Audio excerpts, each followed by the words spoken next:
Hello and welcome to the next episode of The Category Mistake. I'm your host, Richard Mariello.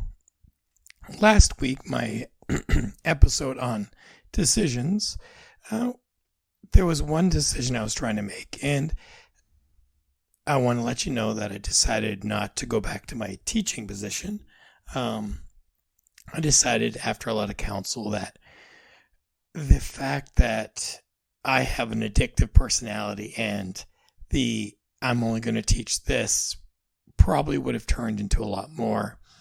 And with that, I probably would have lost focus on what my job is right now, which is getting my master's degree and becoming more than just, a bachelor's degree middle school teacher. I'm getting my master's in adult education so I can work towards teaching in college and having a more long-term goal with that. So I did decide to not go back to teaching. It was a very difficult decision. It was difficult because the school was somewhere I'd already taught. I knew all the students, well, like 90% of them. I knew the staff. I knew the principal, and I loved it there. But I did leave. I left so I could get my education and do the right thing. And I kind of told my students I was leaving and why I was leaving when I did last year. And it just didn't feel right that I tell them to focus on their education and then I stop focusing on my education. So on that, I wanted to let anybody know who does listen to this in sequence that I did choose not to go back to teaching. And I am going to continue just working a part-time job and going to school to get my master's, which is going okay. I'd like it to go better, but I think all of us would. Today's episode, I'm going to talk about something fun, and at least fun to me. It's the idea of a Christmas movie. Christmas movies are weird because they only come out around Christmas, just like Halloween movies come out around Halloween usually, right? But horror movies come out year round. They come out, Child's Play and Nightmare on Elm Street and all those Texas Chainsaw Massacres, and those all come out year round. But Christmas movies are really just a genre that comes out between Thanksgiving and New Year's. And, they're the classic ones, right? You've got A Christmas Story. You've got Elf. You've got, A Charlie Brown Christmas. Of course, you have Home Alone. And of course, I'd be remiss if I didn't mention Die Hard, which a lot of people call a Christmas movie. But why I'm bringing up Christmas movies is a lot of them that I enjoy, the ones that really make an impact on me, are ones that originally failed in theaters. They failed to get an audience, but then all of a sudden they got released over and over again, and they became something that everybody watched every year. A perfect example of this, of course, is the movie It's a Wonderful Life. Now, It's a Wonderful Life, great movie, right? Every time a bell rings, an angel gets its wings. My wife and I watch that every year.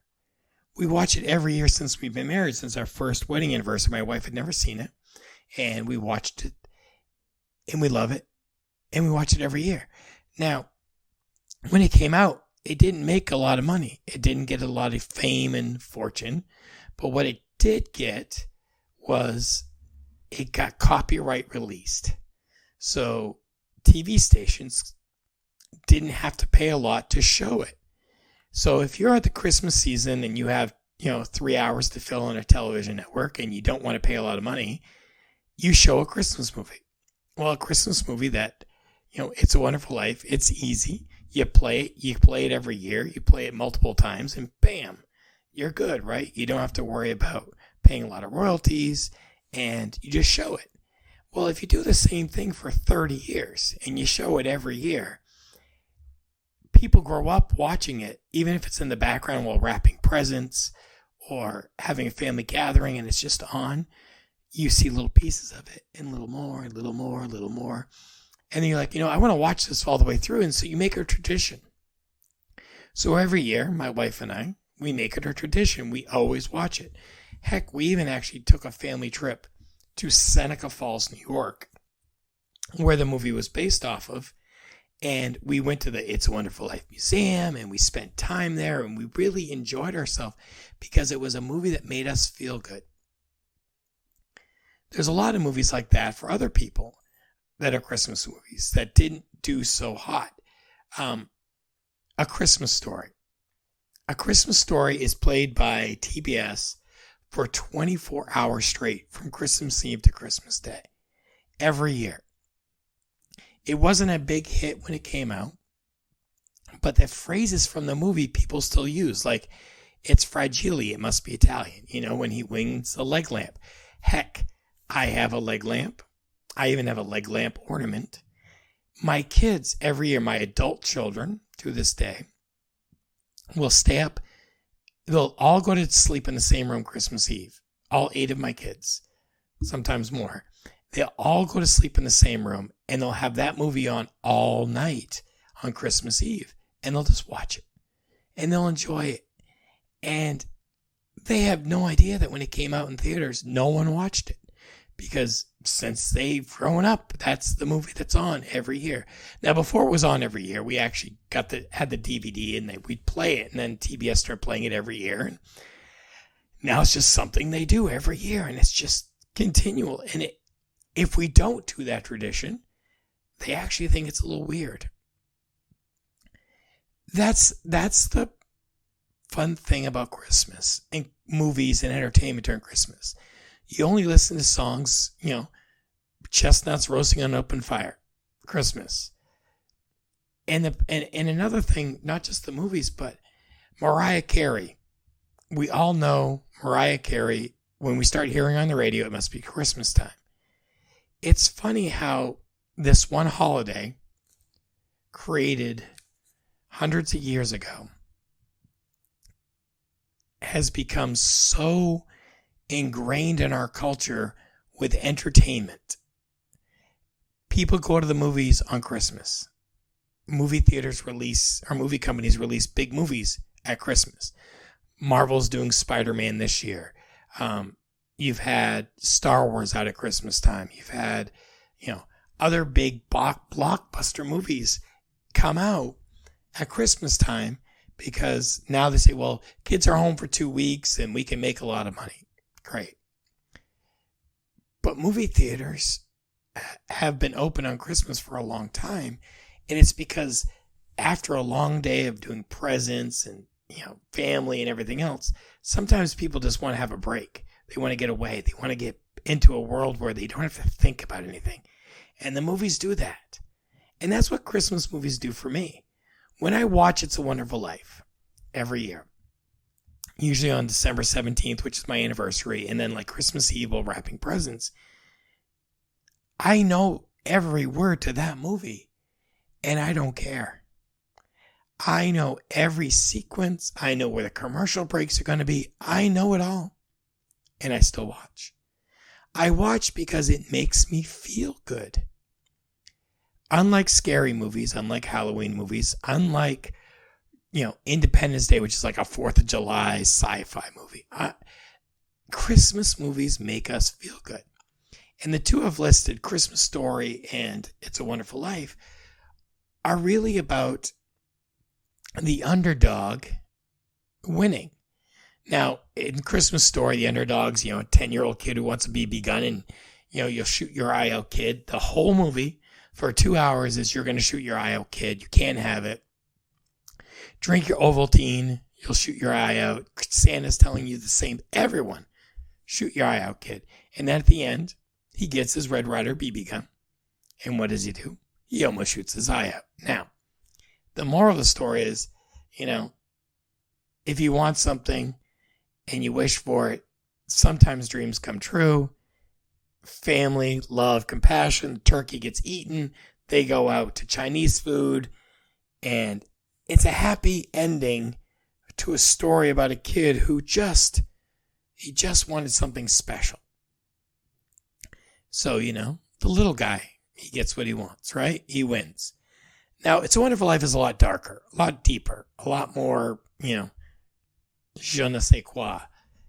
It's about a guy who just, he wants to see the world. He wants to explore. He wants to change the world.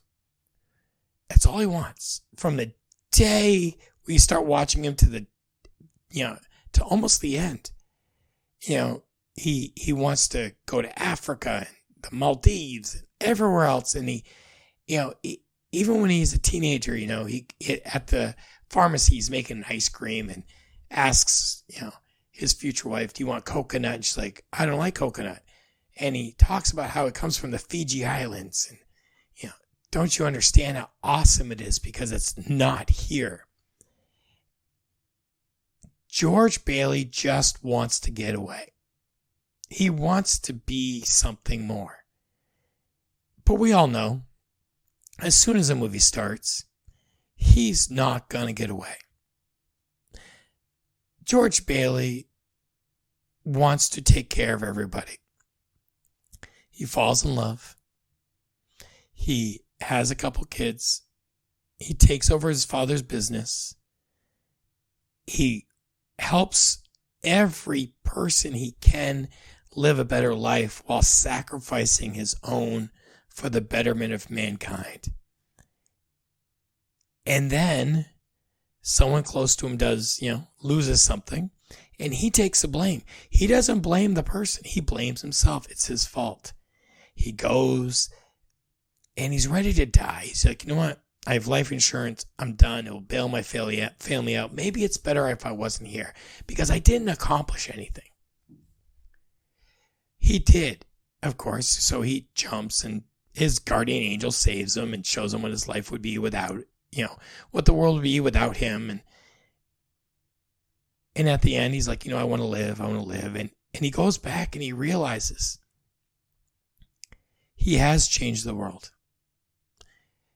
Many, many people wake up every day going, I'm going to change the world. I'm going to be Elon Musk, or I'm going to be Warren Buffett, or I'm going to be this person. Just be yourself.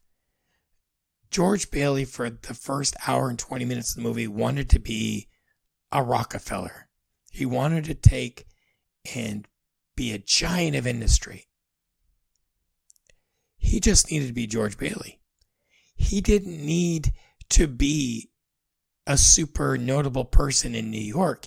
He needed to be a super notable person in Bedford Falls, which is Seneca Falls, New York. He got people jobs. He got people homes. He took care of his world, but he didn't see it till it was almost too late. And the point of that movie isn't about, well, George got, in the end, he got bailed out, even though Uncle Billy screwed it up, What it was about was a man or a person finally found out that they were somebody, and it didn't take a magazine cover or a special edition or a newspaper article to tell him that he was something. He found out he was something because the people around him showed him love and respect and cared about him. And that's really what the Christmas season and Christmas movies are really about. George Bailey needed to be cared about, and he didn't think he was. He honestly thought people didn't care because he didn't do a lot. Well, they needed a house. I was able to get him a house. Whatever, big deal. And unfortunately, sometimes I have that George Bailey effect on myself. Until a couple weeks ago, when I went and visited my old school, I had the same feeling. I felt like I didn't impact anybody when I was a teacher. I wasn't that good. I could have been better. I had a co-teacher, and she's amazing. She's freaking outstanding. And every day I woke up thinking, can I be a tenth of what she is? Now, maybe I had more fun, but I wasn't as good as she is, and I'm still not. I wanted to be like her. There's 3 teachers in this world I wanted to be like. She was one of them. Then there was David and Gracia. And then there's another professor I have in college. And here's what these 3 teachers have is they see the good in mankind and they make it better. And my George Bailey effect that I had until a couple weeks ago was when I went to visit at school, I was nervous because what if the kids don't care? What if they, what if I'm their new teachers are probably just as good, if not better. They probably have more experience. They're probably just learning more. And maybe this was a bad idea to visit. I was sitting in my car going, should I even do this? What if I just left? And I really contemplating just leaving. I didn't. And I'm glad I didn't because the kids ran up to me and it wasn't just, oh, we missed you. It was, hey, we did this and we did this and we had a debate today and we did really well at the debate and I taught them how to debate the previous 2 years. So a lot of them knew what they were doing and the confidence they showed me was amazing. I needed students to come up to me and make me feel like I maybe can be a good teacher. I did this for 3 years and I never felt confident in myself until that Wednesday. It was November 10th, 2021. I finally felt like maybe I wasn't as bad as I thought I was. And here's the part that really hit me. My Clarence, my guardian angel Clarence, when this teacher came up to me and she just was overjoyed with my presence. And we just chatted like we hadn't seen, like we had saw each other the other day. It was like nothing had changed. And she gave me the feeling that she actually cared about me. And I know, I should have picked this up sooner. I'm a little thick sometimes. But I caused her a lot of stress and anxiety along with the principal and others that I really just thought, once I was gone, her stress level and the principal's stress level would probably go down because I'm not there to cause it. But it wasn't that at all. She was honestly happy to see me. And it made me think, okay, she was guiding me all those years to be the best person I could be, the best teacher I could be. And boy, I did not appreciate her enough. So since that day, I've been trying to reach out to her. I've reached out to her a couple times. And I wanted to make sure she knew that she was important. Because the other 2 people, David and Gracia and my college teacher, I've talked to them a lot about how important they are. But I don't think I did that enough with this teacher. And that was wrong of me.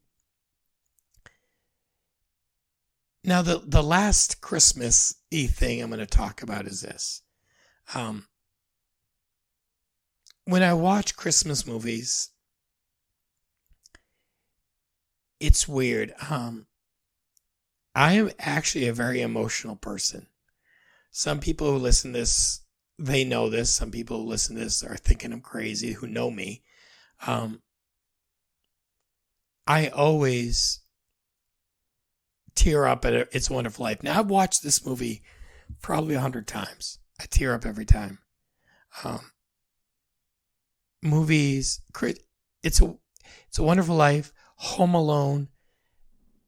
These movies make me happy to the point where I tear up. And it's not because, they have I was a kid who was lost or anything.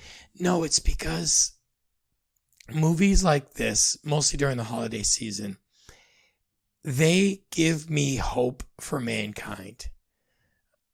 Sometimes when I wake up in the morning, mostly this time of year, I see the commercials for buying your kid a watch or a toy or a cell phone or a computer or headphones. And I don't see the reason why. Well, they want it. Christmas is love. Christmas is about the coming of birth and coming of a Savior. Christmas is family. Christmas is compassion.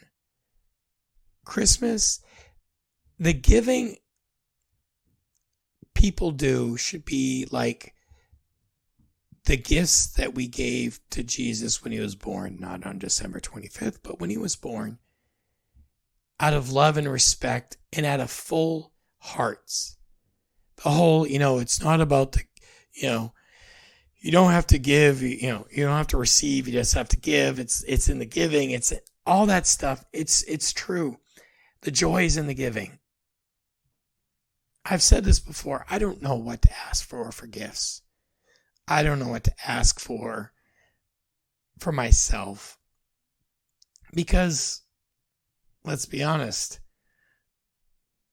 I don't care. We've heard that before, I like giving gifts to my kids and my grandkids and my family because it shows them, in my mind, that I care. Now, it could be something as simple as tickets to some, a JoJo Siwa concert. Or it could be something like headphones because they're going on a trip. Or sneakers that are yellow. Or, I don't know, Patriot stuff. It's all different stuff. But see, what it is my wife and I take what they like, what they're passionate about. I have a granddaughter who loves drawing, anime, and other things.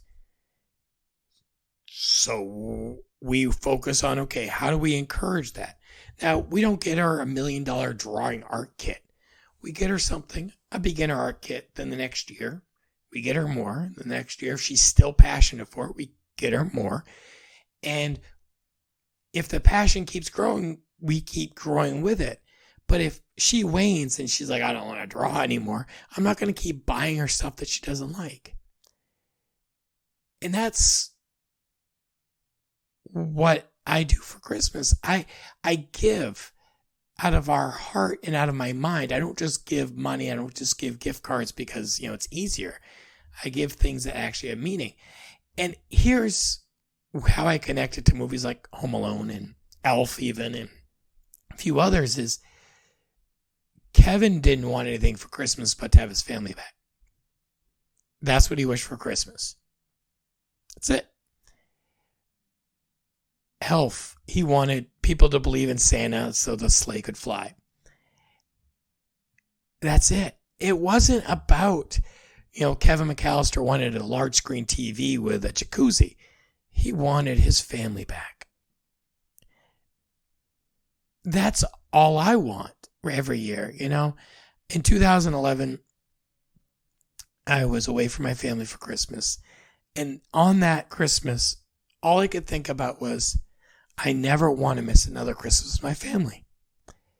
And so every year, minus this year and last year because of COVID, my family has been here. I've had my kids here, my grandkids here, and I'm hoping to have them all back once COVID is over. And we just spend stupid time together. Now, stupid time is going sledding in a snowstorm, playing video games like Mario Kart in the living room way too late, going to the movies, eating junk food, sitting in our PJs looking at the snow. Just time. And that's what movies show so much better than reality is sometimes. In the movies like Home Alone or other ones, they show families that they're spending time together. Christmas Story, they're spending time together. It's a Wonderful Life, they're spending time together. And we've lost that, a lot of us, in this world today because, well, we're busy. We have technology and our phones are important. Our computers are important. Our this is important. Our that is important. And we've lost track of the people in our lives that, well, are important. My laptop is beautiful. My phone is amazing. My car is great.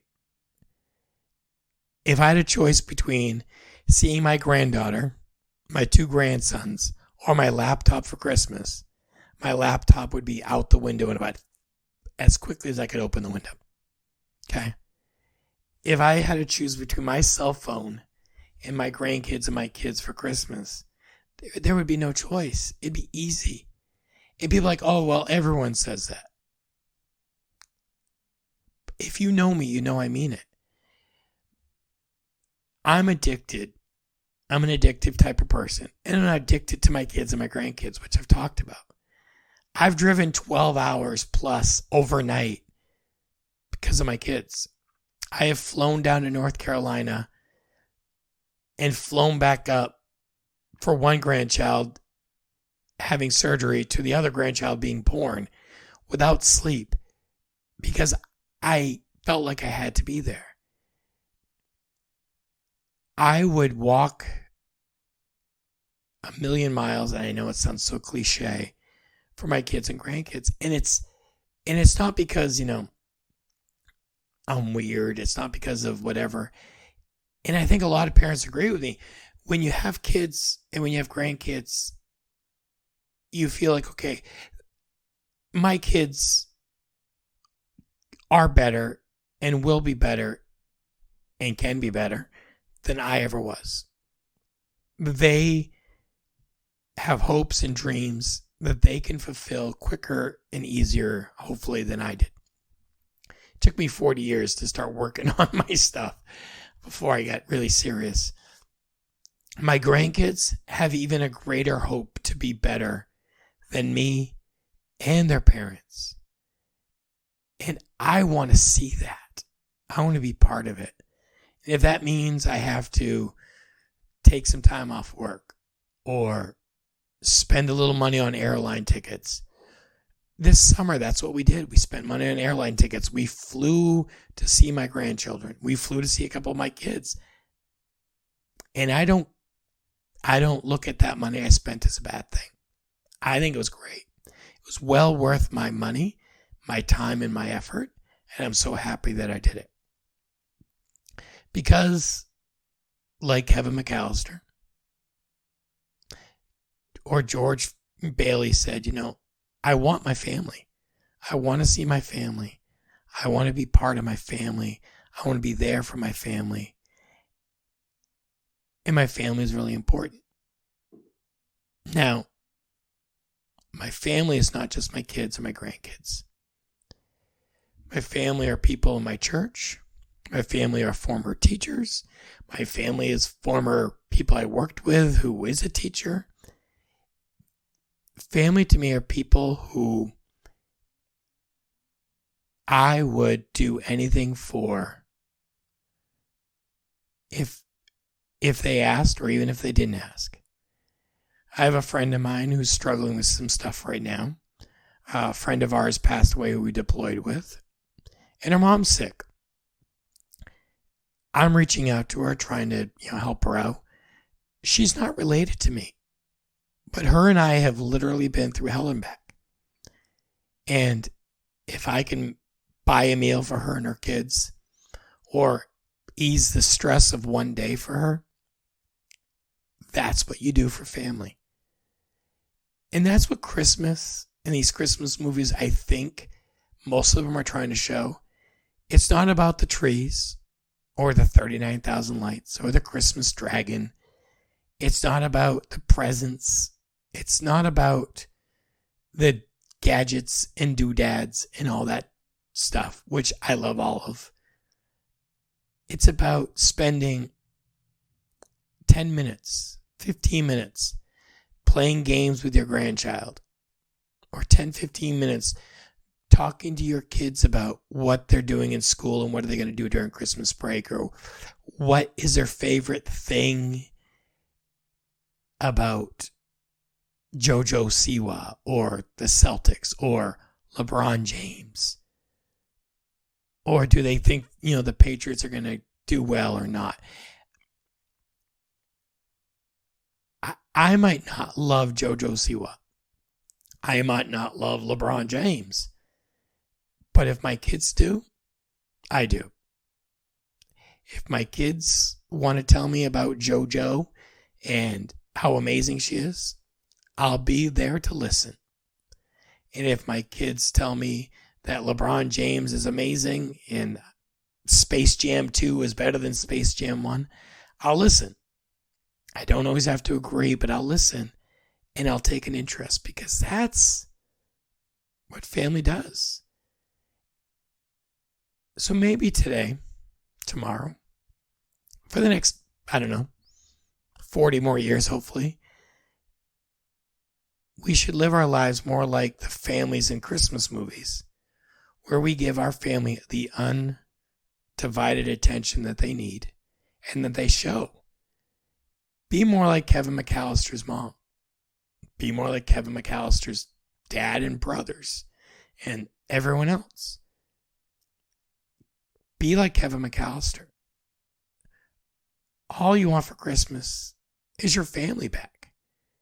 Be like George Bailey. Be excited to see rose petals from your child that you stuck in your pocket when you pretended to paste them. Because we only have one life. Why not make it wonderful?